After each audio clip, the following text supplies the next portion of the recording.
अस्सलामुअलैकुम। उम्मीद है आप सब खैरियत से होंगे। फैक्ट्स विद अली आबिद में आज हम जिस शख्सियत के बारे में बात करेंगे वो शख्सियत तमाम इस दुनिया के मोमिनीन की सरदार हैं। फ़ातिमा बिनते मोहम्मद सल्लल्लाहु अलैहि वसल्लम बिन अब्दुल्ला, जिनका मरूफ नाम फ़ातिमातुज़्ज़हरा है, हज़रत मोहम्मद सल्लल्लाहु अलैहि वसल्लम बिन अब्दुल्ला और हज़रत खतीजा पाक रज़ी अल्लाह ताला अन्हा की बेटी थीं।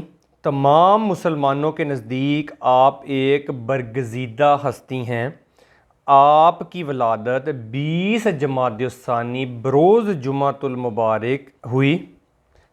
आपकी शादी अली इब्ने अबी तालिब से हुई, जिनसे आपके दो बेटे हज़रत हसन और हज़रत हुसैन रज़ी अल्लाह ताला अन्हुम व सलामुल्लाहि अलैहिम की वलादत आपसे हुई। और आपकी बेटियां हज़रत ज़ैनब और हज़रत उम्मे कलसूम रज़ी अल्लाह अन्हुम भी आपसे पैदा हुईं। का इस दुनिया से पर्दा हज़रत मोहम्मद मुस्तफ़ा सल्लल्लाहु अलैहि वसल्लम के पर्दा फरमाने के 6 माह बाद हुआ। आपके बहुत से अलक़ाबात मशहूर हैं, जिनमें उम्मुल अबीहा, उम्मुल हसनैन, उम्मुल हसन, उम्मुल हुसैन, अस-सदीक़ा सच्ची, अल मुबारिका मुबारिक, अत-ताहिरा पाक, अज़्ज़किया गुनाहों से पाक, अर-रज़िया अल्लाह की रज़ा पर राज़ी होने वाली, अल-बतूल इफ़्फ़त वाली पाक, अज़्ज़हरा आलीशान रोशन, सय्यदातुन निसाउल आलमीन तमाम जहानों की औरतों की सरदार। इसके अलावा और भी अलक़ाबात आप रज़ी अल्लाह ताला अन्हा के, जो कि तमाम मुहद्दिसीन ने नकल किए हैं, वो हैं आपके मशहूर अलक़ाबात ज़हरा और सय्यदुन निसाउल आलमीन, यानी कि तमाम जहानों की औरतों की सरदार, और बतूल हैं। मशहूर कुनियत उम्मुल आइमा, उम्मुस सबतईन और उम्मुल हसनैन हैं। आपका मशहूर तरीन लक़ब सय्यदुन निसाउल आलमीन एक मशहूर हदीस की वजह से पड़ा, जिसमें हज़रत मोहम्मद मुस्तफ़ा सल्लल्लाहु अलैहि वसल्लम ने उनको बताया कि वो दुनिया और आखिरत में औरतों की सैयदा हैं, सरदार हैं। इसके अलावा खातून जन्नत, अत-ताहिरा, अज़्ज़किया, अल-मर्दिया, अस-सय्यदा, सय्यदातुन निसाउ अहल जन्ना, अल-अज़रा वग़ैरह भी अलक़ाबात मिलते हैं। अब जैसा कि मुहर्रमुल हराम का बाकायदा आगाज़ हो चुका हुआ है, तो सबसे पहले हम मुहर्रमुल हराम की तवस्सुत से एक तोहफ़तन एक हदीस पेश करेंगे, जो एक बहुत ज़बरदस्त तोहफ़ा था, जो आप सल्लल्लाहु अलैहि वसल्लम ने अपनी सबसे जान से प्यारी बेटी को तोहफ़ा दिया, और वो तोहफ़ा फिर उम्मत तक पहुंचा, और वो उम्मत के लिए बहुत ज़्यादा फ़जीलत वाला और बहुत ज़्यादा असर वाला है। तो फ़ातिमा रज़ी अल्लाह ताला अन्हा को चक्की पीसने की वजह से बहुत तकलीफ़ होती थी। उनके हाथ मुबारक में छाले भी बन गए थे। फिर उन्हें मालूम हुआ कि रसूल अल्लाह सल्लल्लाहु अलैहि वसल्लम के पास कुछ कैदी आए हैं, इसलिए वो भी उनमें से एक लौंडी की दरख्वास्त लेकर हाज़िर हुईं। लेकिन आप सल्लल्लाहु अलैहि वसल्लम मौजूद नहीं थे। वो अम्मा आयशा रज़ी अल्लाह ताला अन्हा से इसके मुतल्लिक़ कहकर वापस चली आईं। फिर जब आप सल्लल्लाहु अलैहि वसल्लम तशरीफ़ लाए, तो अम्मा आयशा रज़ी अल्लाह ताला अन्हा ने आप सल्लल्लाहु अलैहि वसल्लम के सामने उनकी दरख्वास्त पेश कर दी। हज़रत अली रज़ी अल्लाह ताला अन्हो कहते हैं कि इसे सुनकर आप सल्लल्लाहु अलैहि वसल्लम हमारे यहाँ रात को ही तशरीफ़ ले आए।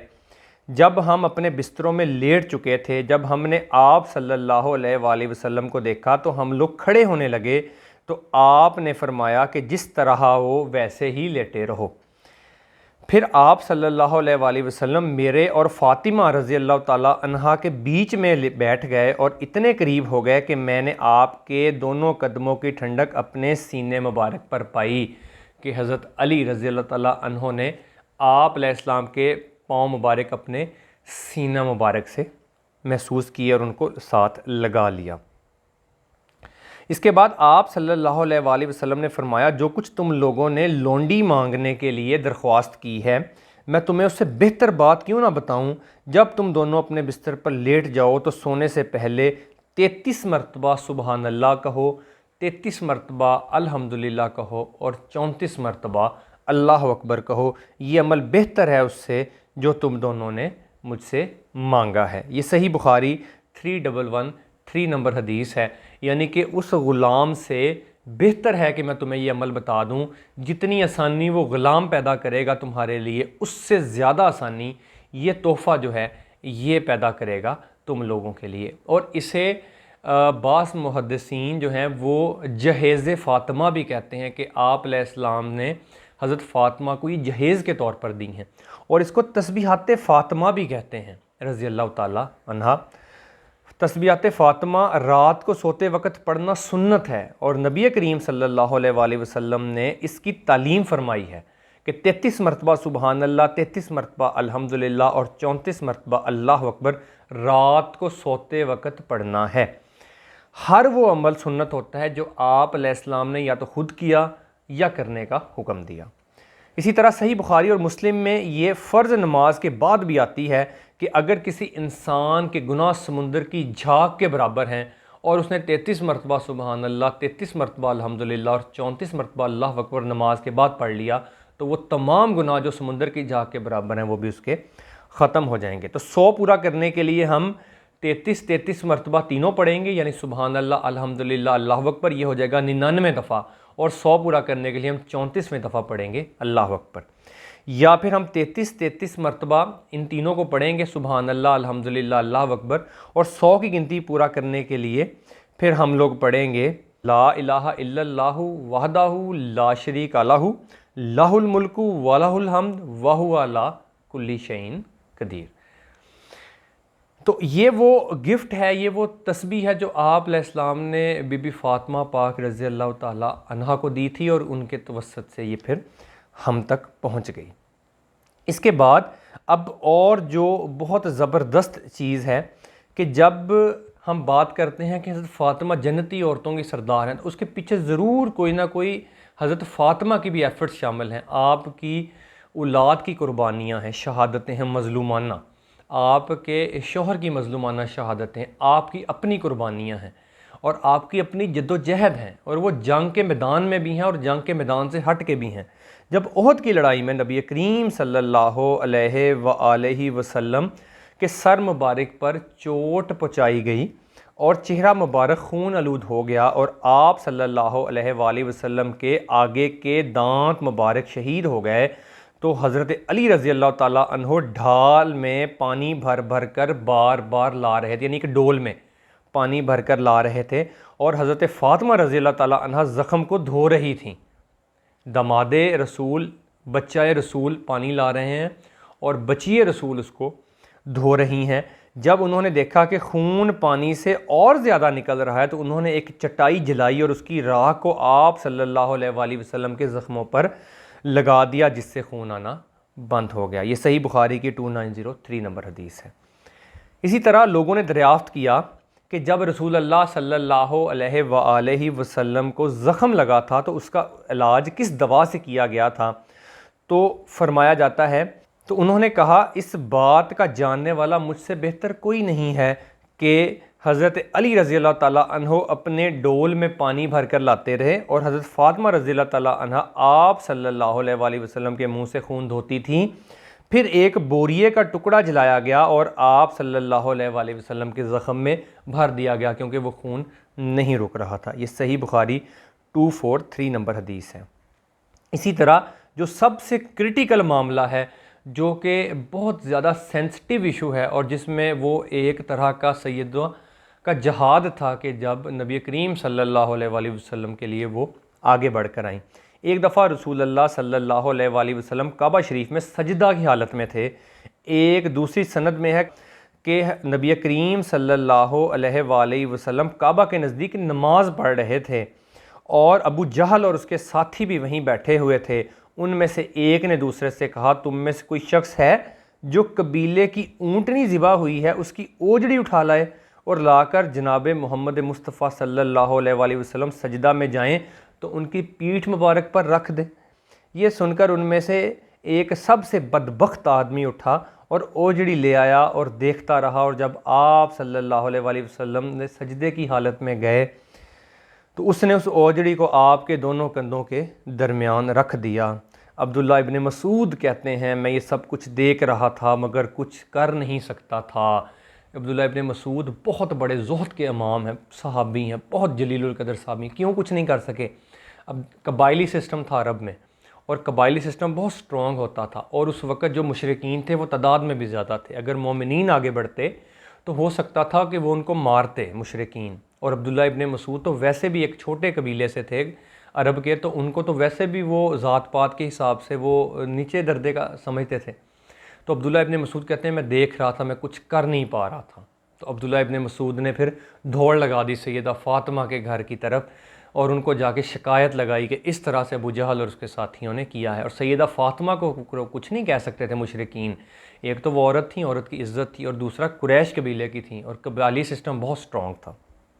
तो फिर वो कुछ भी नहीं उनको सैयदा फ़ातिमा को कह सकते थे। तो वो कहते हैं, काश उस वक़्त मुझे रोकने की ताकत होती। अब्दुल्ला कहते हैं कि वो हंसने लगे और हंसी के मारे लोट पोट होने लगे। वो जहल लोग, वो बदबख्त लोग, अबू जहल लोग। और रसूलुल्लाह सल्लल्लाहु अलैहि वसल्लम सजदे में थे, बोझ की वजह से अपना सर नहीं उठा सकते थे। यहाँ तक कि फ़ातिमा रज़ी अल्लाह ताला अन्हा आईं और वो बोझ आपकी पीठ से उतार कर फेंका। तब आप सल्लल्लाहु अलैहि वसल्लम ने सर उठाया और फिर 3 मरतबा फरमाया, या अल्लाह तू कुरैश को पकड़ ले। ये बात उन काफरों पर बहुत भारी हुई। आप सल्लल्लाहु अलैहि वसल्लम ने उन्हें बद्दुआ दी।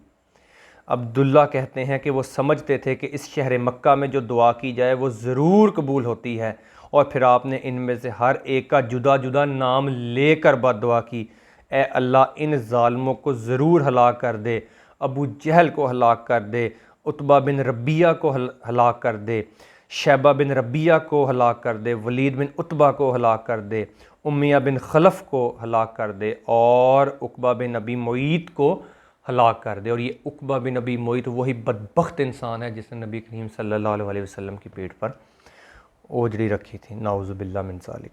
7वें आदमी का नाम वो कहते हैं कि उसमें उस वक़्त उन्होंने बयान नहीं फरमाया, और इस ज़ात की कसम जिसके कब्ज़े में मेरी जान है, जिन लोगों के लिए बद्दुआ करते वक़्त आप सल्लल्लाहु अलैहि वसल्लम ने नाम लिए थे, मैंने उनकी लाशों को बदर के कुएं में पड़ा देखा था।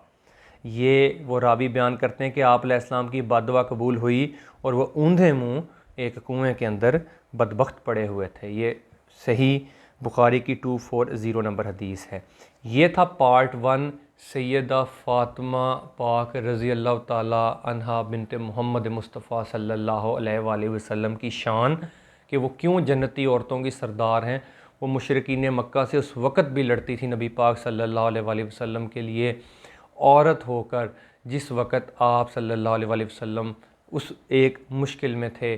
फिर वो आप सल्लल्लाहु अलैहि वसल्लम को जंग के हालत में भी आपके खून मुबारक और ज़ख़म मुबारक की ट्रीटमेंट के लिए वो आगे आगे मौजूद थीं।